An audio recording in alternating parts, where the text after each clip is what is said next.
Está asambleísta, buenos días. Diego Montaño la saluda desde La Razón Radio. Muy buenos días, Diego. Muchas gracias por la invitación, por el espacio. Un saludo a toda la ciudadanía cruceña y boliviana que nos escucha a través de su programa. Bien, ¿cómo han recibido estas declaraciones del exministro Lima que habla de un indulto que se debería dar a Luis Fernando Camacho en este caso? El exministro Lima es un personaje político que carece de absoluta credibilidad, su palabra, que no ha sido coherente a lo largo del tiempo en ninguna de las decisiones que ha tomado, que creo ha sido yo uno de los personajes más nefastos en la gestión del gobierno de Luis Arce, que está pronto a terminar. Y prueba de ello es que incurren estas declaraciones que en apariencia serían concordantes con el falso anuncio de pacto social que hacía hace pocos días atrás el presidente Luis Arce, pero que en los hechos devela primero, la existencia de presos políticos en nuestro país. Ese es un hecho irrefutable que ni el propio Lima puede negar.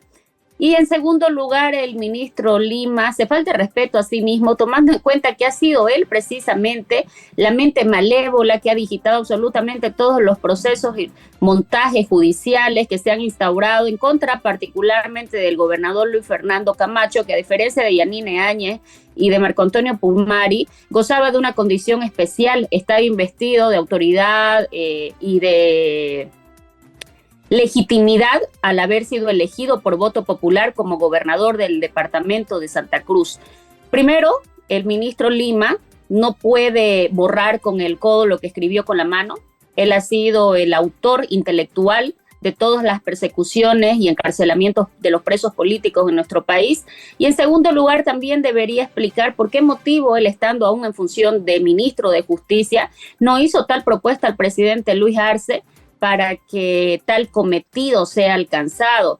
Esto, más que un anuncio de sinceramiento, en realidad obedece, me parece, a una estrategia o especie de ensayo político para calibrar la reacción ciudadana y para darle discurso al ala evista, que a partir de estas declaraciones ha señalado de que esta es una muestra más de que entre el gobierno de Luis Arce y la derecha existiría algún tipo de acuerdo. Nada más falso que esto, tomando en cuenta que no es la primera vez que este tipo de propuestas nacen del exministro Lima. El propio gobernador Luis Fernando Camacho manifestó a través de sus redes sociales de que han sido reiteradas las ocasiones en las que el gobierno de Luis Arce le propuso negociar su libertad, y la respuesta de él ha sido, es y será siempre contundente. Con el masismo no se va a negociar, porque preso político no solamente es Luis Fernando Camacho, hay muchas otras personas, más de 200 según una lista oficial que circula, que da cuenta de la existencia de presos y de perseguidos y exiliados políticos en el gobierno de Luis Arce. Y definitivamente, mientras el MAS esté en el poder, esta situación no solamente va a permanecer, sino que se va a profundizar, tomando en cuenta que ya hay antecedentes claros de que el movimiento al socialismo está dispuesto a todo con tal de retener el poder. Una vez más, Luis Fernando Camacho ha sido categórico en su respuesta y ha rechazado tal propuesta, primero porque la amnistía y el indulto como figura jurídica establecen como requisito previo la existencia o aceptación de la comisión de un delito. En el indulto, cuando ya hay una condena ejecutoriada, y en la amnistía, cuando hay un proceso en curso. Ni en un caso ni en el otro se habla de extinción de procesos, y en ese sentido Luis Fernando Camacho no está dispuesto a firmar absolutamente ninguna solicitud, porque lo que ocurrió el 2019 fue una revolución ciudadana absolutamente pacífica que dio lugar a un cambio de mando a partir de la renuncia de Evo Morales, quien perpetuarse en el poder a través de un fraude electoral. El aceptar tales propuestas absolutamente descabelladas no solamente significaría para Luis Fernando Camacho traicionar sus principios, sino también traicionar la lucha de todo un pueblo boliviano que se salió a las calles en 2019 a defender la democracia. Asambleísta, ¿usted cree que las declaraciones de Iván Lima fueron premeditadas, fue un lapsus, es algo coordinado con el gobierno actual de Luis Arce o es algo más bien de voluntad propia? Yo creo que en realidad Iván Lima hace cálculos de pervivencia política. Él mejor que nadie sabe que el gobierno de Luis Arce está en debacle, que el gobierno de Luis Arce ha perdido en absoluto cualquier vestigio de legitimidad, incluso en las propias filas del movimiento al socialismo. Hay un gigantesco aparato burocrático de filas de guerreros, como ellos mismos los llaman, de la revolución o de los movimientos sociales, que son los que obviamente usufructúan del poder y por ende deben mantener su apoyo, porque eso significa la pervivencia propia. En el caso del exministro Lima, él salta del barco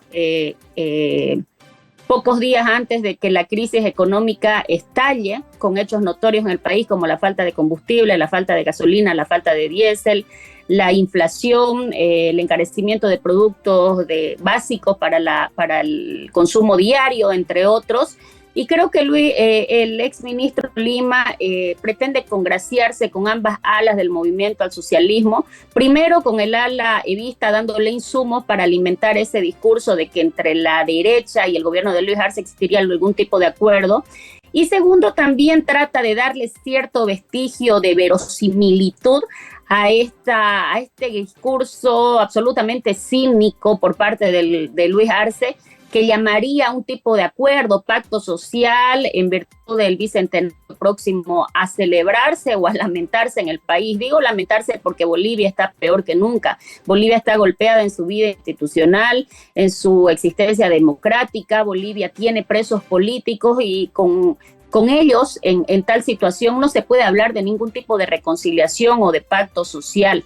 Pero dentro de todo hay una especie de sinceramiento y creo que esto puede sí obedecer a un mal cálculo efectuado por Iván Lima, en el sentido de entender de que a partir de sus declaraciones no queda duda alguna de que, siendo él el autor intelectual de los encarcelamientos y persecuciones de los presos y perseguidos políticos en nuestro país, esta es una evidencia clara de que el gobierno de Luis Arce reconoce tales situaciones. Asambleísta, aprovechando su presencia, ¿cuál es la situación actualmente? Sé que no estaba pactado hablar de esto, pero bueno, en su calidad de autoridad tengo que preguntarle, ¿cuál es la situación actual de la gobernación a la cabeza de Mario Aguilera, con quien hubo algunas fricciones por parte de una facción de Creemos? En realidad, Creemos, orgánicamente hablando, repudió desde el primer momento el intento de golpe institucional que se pretendió dar y que al final se consumó en contra de la investidura y autoridad política de Fernando Camacho como único gobernador titular elegido por el pueblo mediante voto popular. Y el tiempo terminó dándonos la razón cuando nosotros denunciábamos la existencia de un pacto político, de un contubernio político entre Mario Aguilera y los asambleístas del movimiento al socialismo, quienes son precisamente los que plantean esta acción de cumplimiento que da lugar a la emisión de una sentencia constitucional precisamente dictada por los miembros del Tribunal Constitucional autoprorrogado, que ordena prácticamente darle posesión en el cargo a Mario Aguilera. Ya ha transcurrido casi un año desde que el momento en que Mario Aguilera asumió las riendas de la gobernación cruceña, y el tiempo termina sacando a flote la verdad. Hoy en día la ciudadanía cruceña percibe la gestión de Mario Aguilera en su mayoría como una gestión absolutamente entregada al masismo. Es el MAS quien controla, quien gobierna y administra tanto las riendas políticas como las institucionales en la gobernación cruceña, las tomas de decisiones. Existe una desatención generalizada en servicios sensibles para la sociedad, como ser adultos mayores, como ser niños, como ser el sector salud, como ser el desayuno escolar para los estudiantes, entre otros ítems. Y la crisis que atraviesa la institución es económica, pero principalmente es política. Es política porque históricamente la gobernación, el gobierno autónomo departamental de Santa Cruz, ha sido entendido por los cruceños como una instancia de defensa política del departamento. Fíjense ustedes que la gobernación ha sido voz de oposición a lo largo de los 3 años de mandato en los que estuvo a su cargo, o 2 años y medio, perdón, el gobernador Luis Fernando Camacho, quien pese al encarcelamiento seguía haciendo de la gobernación cruceña una instancia de defensa política de ese departamento. A partir de la asunción de Mario Aguilera al poder, la lucha institucional se neutraliza en absoluto. Ven ustedes el incremento considerable de los incendios, que alcanzó niveles sin precedentes, casi 12 millones de hectáreas quemadas en el departamento. y no existió por parte de la gobernación ninguna voz de reclamo, al contrario, fueron varias las visitas del gobernador a La Paz para conseguir absolutamente nada. Ahora tenemos paros reiterados por parte de los trabajadores de salud. El día de ayer incluso se crucificaron afuera de la gobernación y el gobernador Mario Aguilera les dijo en pocas palabras de que a inicios de febrero podía sostener una reunión porque tenía una agenda con temas prioritarios. Me pregunto, ¿ya habrá algo más prioritario que el tema salud, que el tema vida para los ciudadanos cruceños y bolivianos que acuden a los hospitales de tercer nivel a hacerse atender por enfermedades que no pueden esperar hasta febrero? Es lamentable lo que está sucediendo en la gobernación. Cuando nosotros hablamos de traición, que parecería ser un pecado o un sacrilegio en el imaginario de precisamente de los traidores, nosotros en realidad estamos denunciando lo que ocurre en la gobernación cruceña. El entreguismo institucional es evidente, notorio y nadie lo puede negar. Por ello es que la gobernación está tocando niveles de crisis sin precedentes. Asambleísta, una pregunta más. En agosto deberían realizarse las elecciones. Digo deberían porque la fecha ahora está en suspenso. Cada vez suman más voces que ponen en duda la realización de las elecciones generales. ¿Cómo usted ve el panorama rumbo a estas elecciones? Nada de lo que pueda suceder en el periodo en función de gobierno de Luis Arce y del movimiento al socialismo debería extrañarnos. El año pasado, cuando de manera simultánea la sentencia constitucional a través de la cual Mario Aguilera asume el poder, se emite otra sentencia constitucional a través de la cual los magistrados del Tribunal Constitucional y otros tribunales de justicia deciden autoprorrogarse en el cargo, nosotros denunciábamos esta situación que ha roto el sentido constitucional del funcionamiento de las instituciones del Estado. Un tribunal constitucional que decide violar la Constitución y ampliar su mandato más allá de lo previsto en la ley, de lo previsto en la Constitución. Si un órgano del Estado ha decidido autoprorrogarse sin invocar motivos válidos para el efecto, ¿por qué no nos puede sorprender de que el propio Luis Arce, como máxima instancia representante del órgano ejecutivo a nivel nacional, también lo haga? Mientras los miembros del Tribunal Constitucional autoprorrogados sean mayoría en esta institución, guardián de la Constitución, creo que no existe ningún tipo de garantía o seguridad jurídica para los bolivianos. Yo lo dije el año pasado, lo mantengo firme el día de hoy. Creo que no hay ningún tipo de certidumbre para los bolivianos. El Tribunal Supremo Electoral debería ser una instancia de denuncia de estas circunstancias que ponen en vilo, que ponen en riesgo la realización de las elecciones.